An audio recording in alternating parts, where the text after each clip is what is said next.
Saudações, meu caro estudante de metodologias de investigação. Hoje, seja bem-vindo a mais uma aula. E a aula de hoje tem como tema métodos e técnicas de recolha de dados. Em seguimento, à última aula nós tivemos a ver a importância da informação enquanto um recurso para a produção de trabalhos científicos.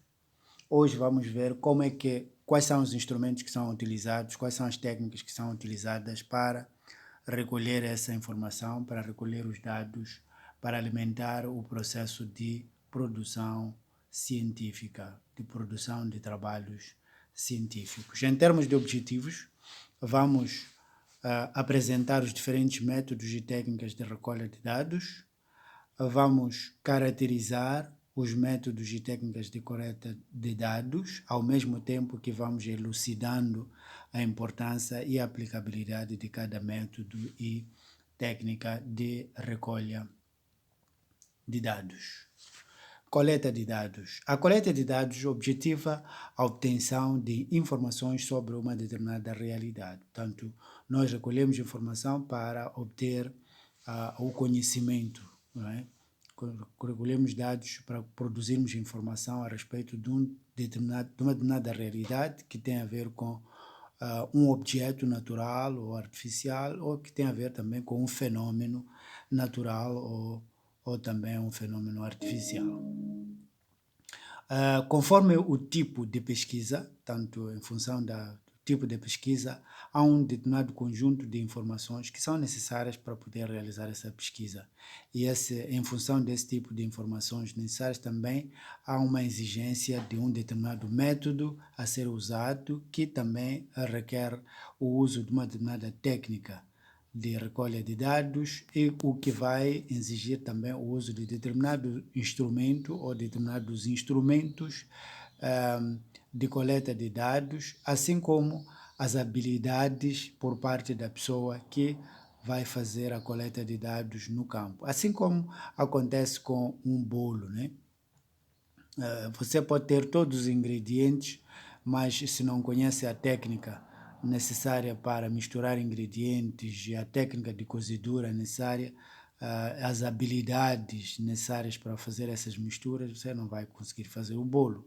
É o mesmo que acontece em relação à informação, à recolha de informação para a pesquisa. Não basta saber qual é o tipo de pesquisa, qual é o tipo de informação necessário, qual é o método necessário, qual é a técnica necessária e quais são os instrumentos de que dispõem para fazer a pesquisa, mas também é preciso saber usar esses instrumentos todos, usar essa técnica para recolher os dados ou informação.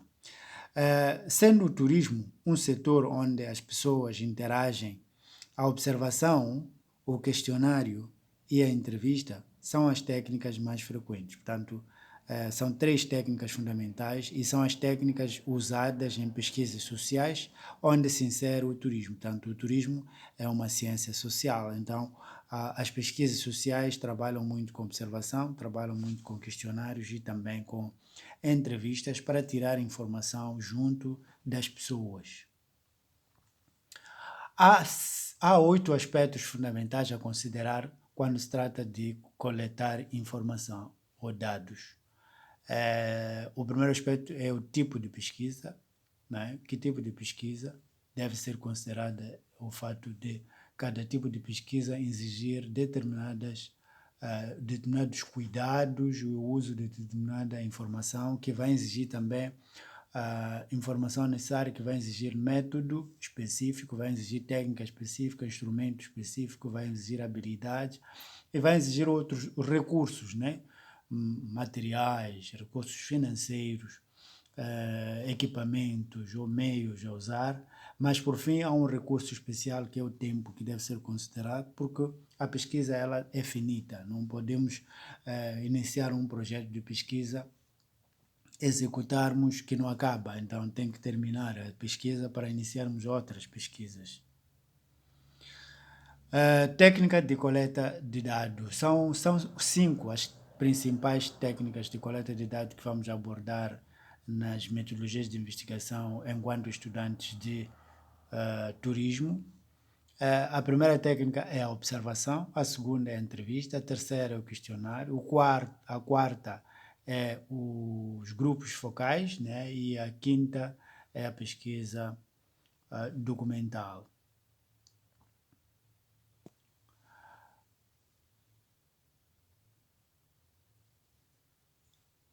Observação é uma técnica de recolha de dados para conseguir informações e utiliza os órgãos dos sentidos na obtenção de determinados aspectos da realidade. Portanto, os órgãos de sentido, que já são conhecidos, né? Usamos a vista para ver, ou os olhos para ver, usamos também o tacto para sentir, para tatear, usamos o olfato, as narinas para cheirar,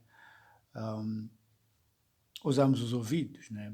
Para ouvir, e por aí em diante. Portanto, não consiste apenas em ver e ouvir a observação, mas também no examinar os fatos ou ferramentas que se deseja estudar. Portanto, sem podermos fazer esse exame, a nossa observação não é completa. A observação ajuda o investigador a identificar e a obter prova a respeito de objetos e fenômenos sobre os quais os indivíduos não têm consciência, mas que orientam o seu comportamento. Portanto, a observação é fundamental para ver aquilo que um observador não atento, que não está atento a detalhes de determinado fenômeno ou de uma determinada realidade, não consegue ver. Então, o observador, porque está atento no que está a observar, consegue notar esses aspectos fundamentalmente que têm a ver com comportamentos humanos. Ou também que têm a ver com aspectos naturais, ou não necessariamente humanos. Tipos de observação. Na investigação científica são usadas várias modalidades de observação que variam de acordo com as circunstâncias e objetivos. Portanto, de acordo com os meios, nós podemos ter a observação não estruturada e também podemos ter a observação estruturada. Quando é que a observação não é estruturada? É a que se realiza sem planeamento. Tanto não se planifica, é só chegar no local onde pretendemos observar as coisas e ficamos aí a observar tudo o que acontece e anotamos o que nos interessa, né?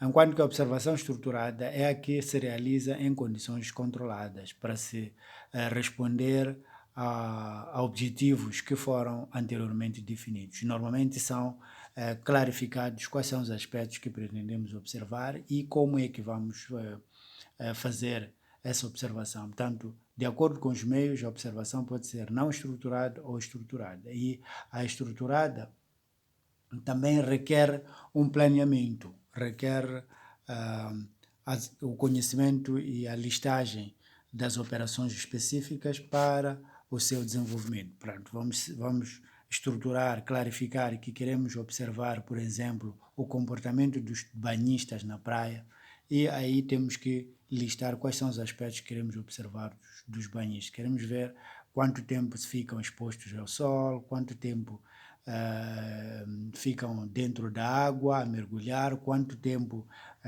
levam a tomar banho, qual é a duração da permanência do turista na praia. Portanto, é um exemplo de aspectos que podem ser listados para permitir uma observação controlada. De acordo com a participação do observador, a observação pode ser participante ou não participante. Quando é que a observação é participante? Consiste na participação real do pesquisador com a comunidade ou grupo observado. Portanto, ele fica parte dos elementos a serem observados, portanto, participando. A observação não participante, o observador toma contato com a comunidade, grupo ou realidade estudada, mas sem interagir ou integrar-se nela. Permanece fora. Portanto, ele faz uma observação não comunicada. Portanto, normalmente não comunica e fica a observar, e as pessoas agirem de forma natural e normal, sem saber de que alguém está a lhes observar. Também requer planeamento e necessita de operações específicas para que o seu desenvolvimento aconteça. De acordo com o número de observadores, a observação pode ser individual ou pode ser em equipe. A observação individual, quando é realizada por um investigador, um único investigador, nesse caso, a personalidade deste projeta-se sobre o observado, fazendo algumas inferências ou distorções pela limitada possibilidade de controle. Portanto, é difícil controlar todos os elementos a serem observados enquanto for um único pesquisador, né? A observação em equipe é a mais aconselhável, pois o grupo pode observar a ocorrência por vários ângulos, né? Pode observar a ocorrência por vários ângulos e aí permite que, enquanto toma nota dos aspectos observados, o outro colega ao lado ou os outros colegas ao lado estão a observar e assim sucessivamente. Qual é o principal problema da observação? O principal problema da observação é que a presença declarada, normalmente, do investigador pode provocar alterações no comportamento dos observados. Portanto, se você vai a um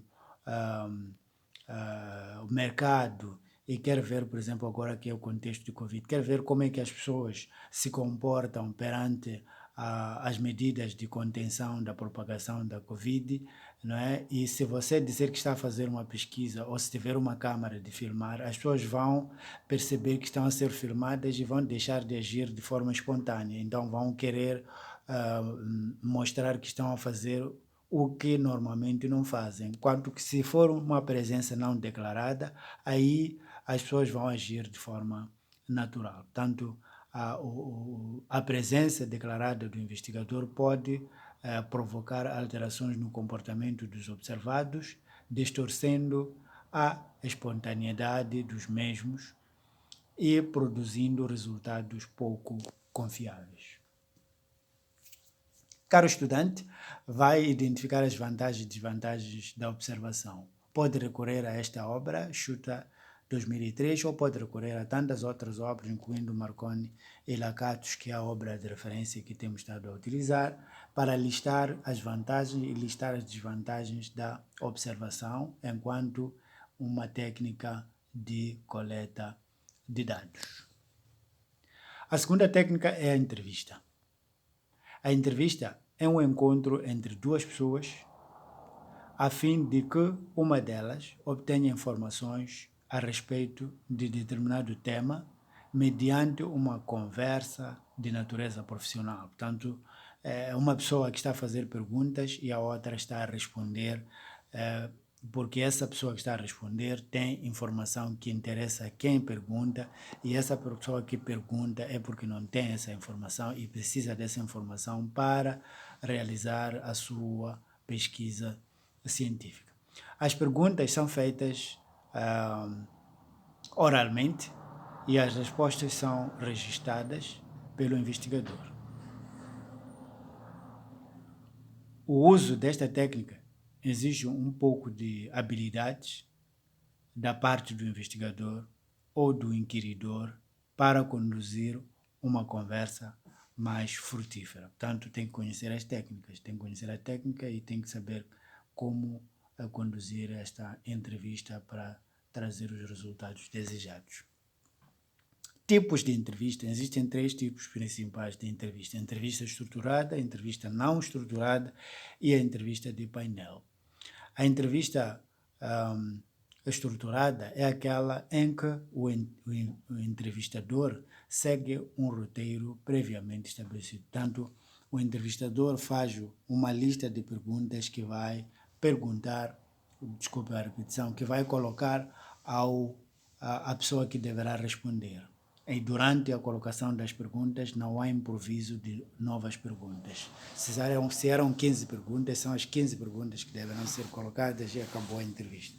A entrevista não estruturada, na entrevista não estruturada, o entrevistado tem liberdade para desenvolver cada situação em qualquer direção que considere adequada. Portanto, além das perguntas que também foram elaboradas e listadas ou que não foram elaboradas, o entrevistado vai respondendo e vai falando de outros aspectos que nem lhe foi colocada, nem foram colocadas como pergunta. E o entrevistador também, além das 2, 3 perguntas que tinha planificado, pode fazer outras improvisadas, em função do decurso da entrevista. O terceiro tipo de entrevista é a entrevista de painel, que consiste na repetição de perguntas de tempo em tempo às mesmas pessoas, a fim de estudar a evolução das opiniões em períodos curtos. Portanto, isto acontece quando estamos a analisar comportamentos que são influenciados por determinados fenômenos ou por determinados elementos que variam de um momento para outro. Portanto, as pessoas, se você quer saber como é que se sentem em relação a um assassinato, por exemplo, que aconteceu, vão ser muito espontâneas no primeiro contacto. No segundo contacto vão ser influenciados pelo fato de ter recebido informações adicionais da razão daquilo que aconteceu e podem ter outra opinião, assim sucessivamente. Aspectos a considerar na preparação da entrevista. Quando estamos a preparar uma entrevista, temos que considerar um conjunto de aspectos. Estamos a falar do planeamento da entrevista, é preciso planificar, é preciso conhecimento prévio do entrevistado, é preciso ser oportuno na entrevista, portanto, identificar qual é o momento oportuno para realizar a entrevista e não insistir em realizar a entrevista enquanto o seu entrevistado não mostra disponibilidade. Tem que haver condições favoráveis. Em termos de ambiente, por exemplo, tem que ser num sítio onde não há ruídos, que é para poder permitir que a comunicação oral seja audível, né? Permita uma compreensão do que vai se dizer. É preciso contactar a liderança, naquela situação em que, por exemplo, deve contactar um empregado de hotel, é preciso que o gerente do hotel autorize para esse empregado do hotel poder realizar a pesquisa. Portanto, considerando a necessidade de alguma informação ser confidencial ou ser restrita, tem que receber autorização um determinado empregado do hotel para dar determinadas informações a pessoas que precisem dessa informação para fazer as suas pesquisas, né? Preparação específica, portanto, a pessoa tem que ter habilidades para fazer perguntas e ter um tom de voz audível, colocar bem as perguntas e não ficar a gaguejar ou a ficar nervoso quando estiver a fazer a entrevista. Uso da entrevista. A entrevista deverá ser realizada sempre que o pesquisador constatar que não há outras fontes mais seguras para fornecer a informação que deseja. Portanto, a entrevista não deve ser assumida como a primeira técnica para a recolha de dados para alimentar uma pesquisa. Deve ser colocada como a última técnica a ser usada na coleta de dados para alimentar a entrevista.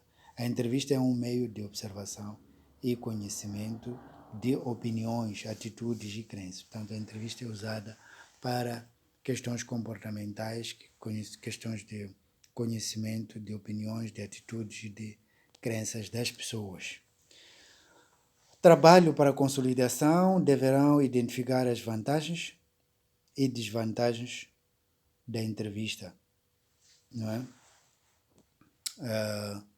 Enxuta 2003 ou Edenca 2002 ou no manual de Marconi e Lakatos ou ainda em outras fontes disponíveis na internet. Questionário é a terceira técnica. O questionário é um instrumento de recolha de dados constituído por uma série ordenada de perguntas que devem ser respondidas por escrito e sem a presença do entrevistador. Portanto, o questionário é um documento com perguntas que devem ser respondidas pelo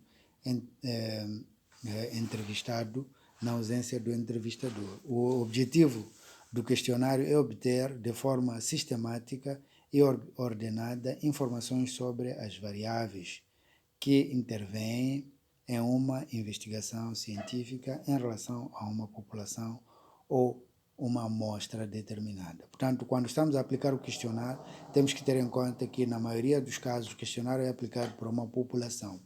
E, normalmente, a população é superior à capacidade e ao tempo disponível para se recolher informação de todos os indivíduos.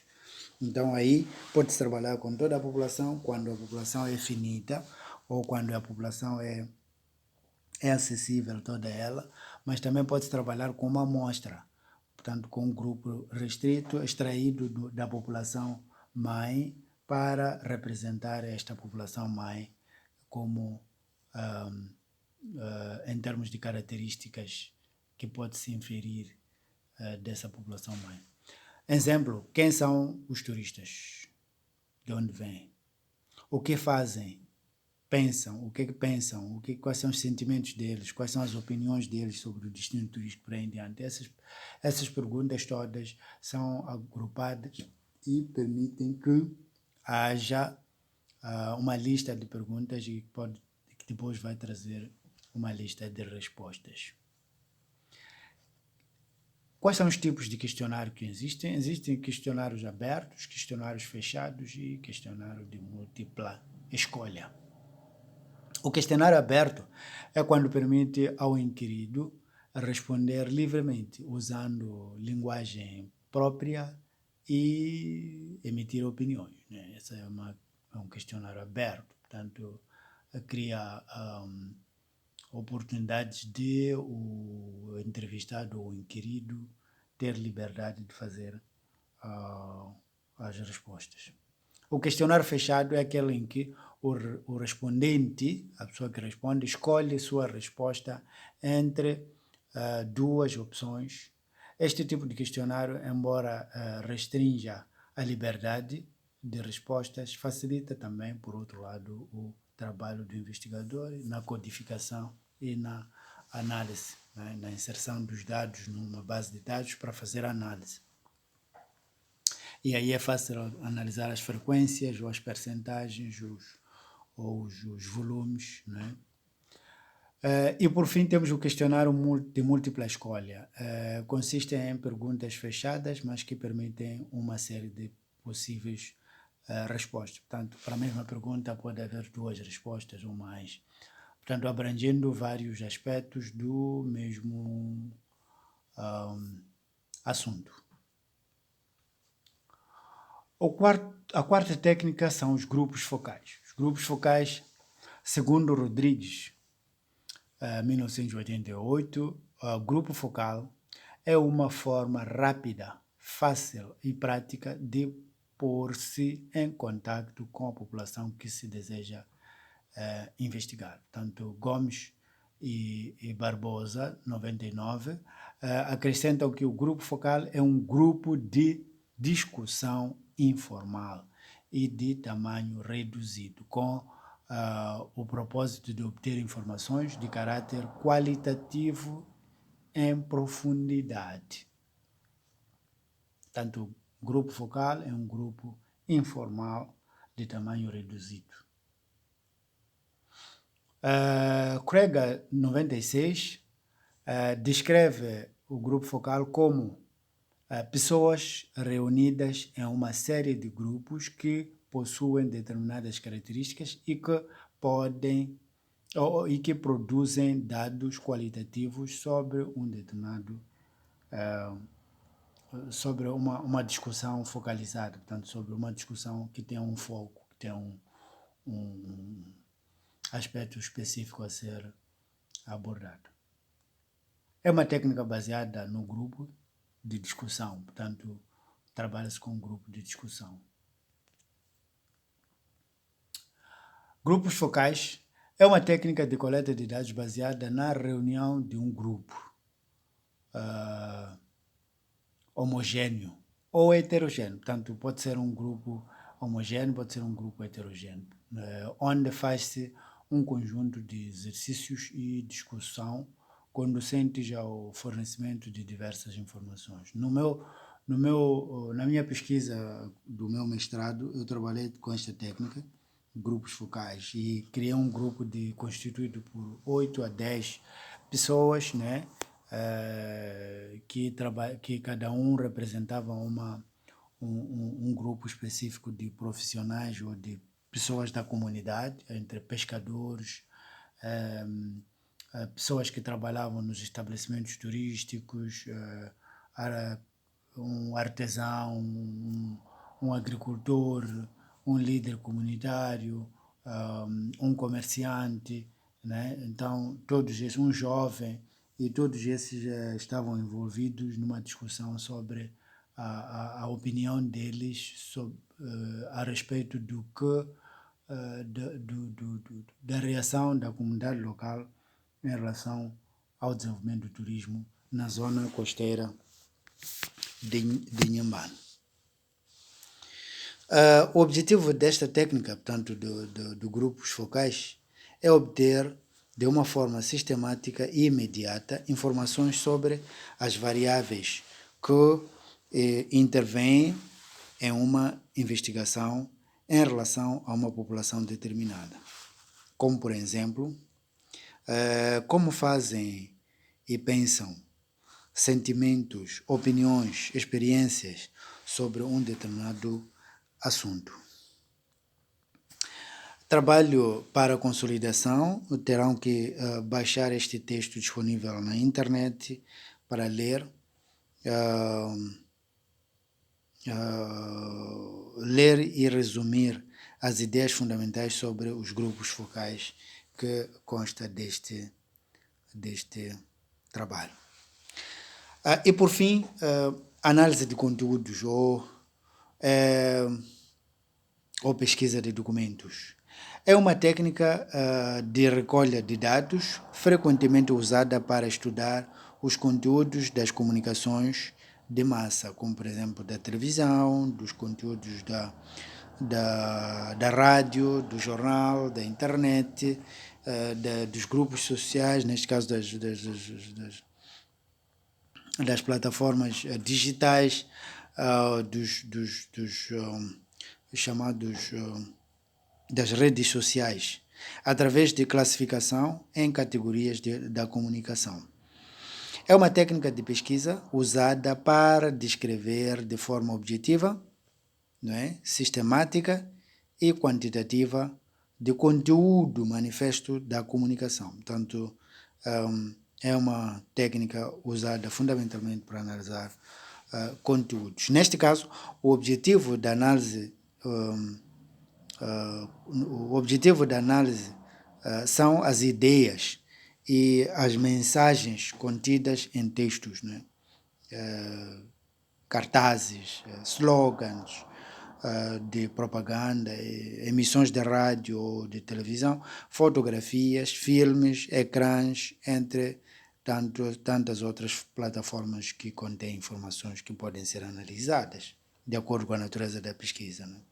A técnica de análise de conteúdo é composta por 3 fases fundamentais. A primeira fase é o estabelecimento da unidade de análise. Qual é a unidade de análise que se pretende analisar? Elementos da comunicação sobre os quais a pesquisa se focaliza. 2, determinação das categorias de análise. Quais são as categorias de análise? 3, é a seleção da amostra do material a analisar. Desculpem o erro aí. Do material a analisar. A análise de conteúdos é uma técnica que encontra muita aplicação em cursos de informação turística, mas ainda são poucos os pesquisadores que tentam aplicar esta técnica, em seus estudos. Podemos analisar alguns conteúdos aqui, como, por exemplo, o tipo de turismo mais publicado nas mídias e a forma como é publicitado, né? A frequência de informações sobre um determinado destino turístico em folhetos ou na internet ou nas redes sociais, né? A inclusão de preços de produtos turísticos na publicidade pela internet ou pelas redes sociais. A oferta de viagens para um destino na internet. Então, são alguns aspectos que podem ser buscados e analisados usando a internet, usando as redes sociais, usando os jornais, usando a televisão e por aí em diante. Em caso de dúvidas, já conhece os meios utilizados para encaminhar essas dúvidas ou para tecer alguns comentários em jeito de contribuições para enriquecer esta aula e também para partilhar informações que o estudante pode ter encontrado em algum documento, em algum livro que leu. Muito obrigado, até a próxima aula.